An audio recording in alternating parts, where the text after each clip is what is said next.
प्रथम जन्म के चरित अब कहु सुनहु बिहकेसा। सुनि प्रभु पद रति उपजई जाते मिटहि कलेस। अर्थात हे पक्षीराज सुनिए, अब मैं अपने प्रथम जन्म के चरित्र कहता हूँ, जिन्हें सुनकर प्रभु के चरणों में प्रीति उत्पन्न होती है, जिससे सब क्लेश मिट जाते हैं। पूरब कल्प एक प्रभु जुग कलि जुग मल मूल। नर अरु नारी अधर्म रत सकल निगम प्रतिकूल। हे प्रभु, पूर्व के एक कल्प में पापों का मूल युग कलयुग था, जिसमें पुरुष और स्त्री सभी अधर्मपरायण और वेद के विरोधी थे। तेहि कलि जुग कौशलपुर जाई जन्मत भयो शूद्र तनु पाई। शिव सेवक मन क्रम अरुबानी आन देव निंदक अभिमानी। उस कलयुग में मैं अयोध्यापुरी में जाकर शूद्र का शरीर पाकर जन्मा। मैं मन वचन और कर्म से शिव जी का सेवक और दूसरे देवताओं की निंदा करने वाला अभिमानी था। धन मद मत परम बचाला उग्र बुद्धि उर्दम्भ विशाला। जदपि रहु रघुपति राजधानी तदपि न कछु महिमा तब जानी। मैं धन के मद में मतवाला, बहुत ही बकवादी और उग्र बुद्धि वाला था। मेरे हृदय में बड़ा भारी दंभ था। यद्यपि मैं श्री रघुनाथ जी की राजधानी में रहता था, तथापि मैंने उस समय उसकी महिमा कुछ भी नहीं जानी। अब जाना मैं अवध प्रभावा निगमागम पुराण अस गावा। कवन्यु जन्म अवध बस जोई राम परायण सो हरि होई। अब मैंने अवध का प्रभाव जाना। वेद शास्त्र और पुराणों में ऐसा गया है कि किसी भी जन्म में जो कोई भी अयोध्या में बस जाता है, वह अवश्य ही श्री राम जी के परायण हो जाएगा।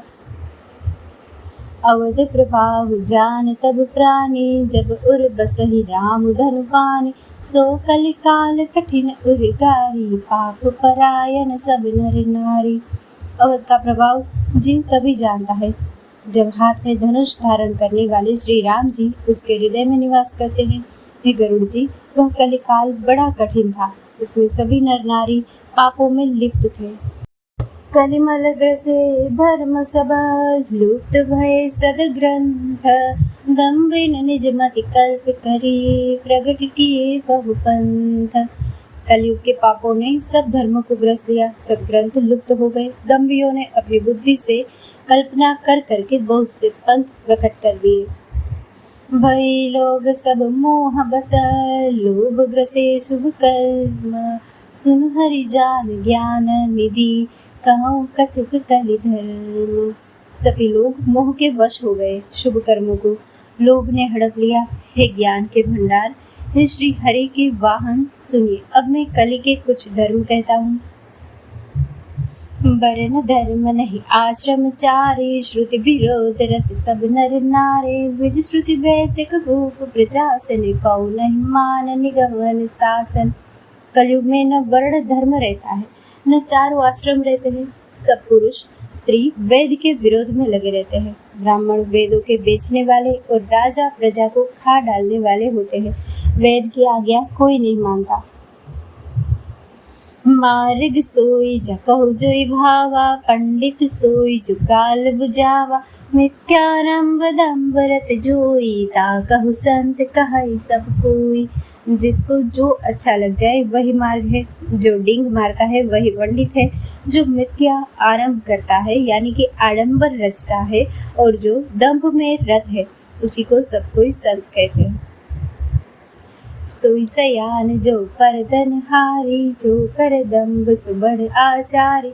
जो कह झूठ मसखरी जाना कल जुग सोई गुणवंत बखाना। जो जिस किसी प्रकार से दूसरे का धन हरण कर ले वही बुद्धिमान है। जो दंभ करता है वही बड़ा आचारी है। जो झूठ बोलता है और जो हंसी दिल्लगी करना जानता है, कलयुग में वही गुणवान कहा जाता है। निराचार जो श्रुति पथ त्यागी कल जुग सोई ज्ञानी सुबिरागी। जाके नख अर जटा विशाला सोई तापस प्रसिद्ध कलिकाला। जो आचरहीन है और वैध मार्ग को छोड़े हुए है। कलयुग में वही ज्ञानी और वही वैराग्यवान है जिसके बड़े बड़े नख और लंबी लंबी जटाएं हैं। वही कलयुग में प्रसिद्ध तपस्वी है।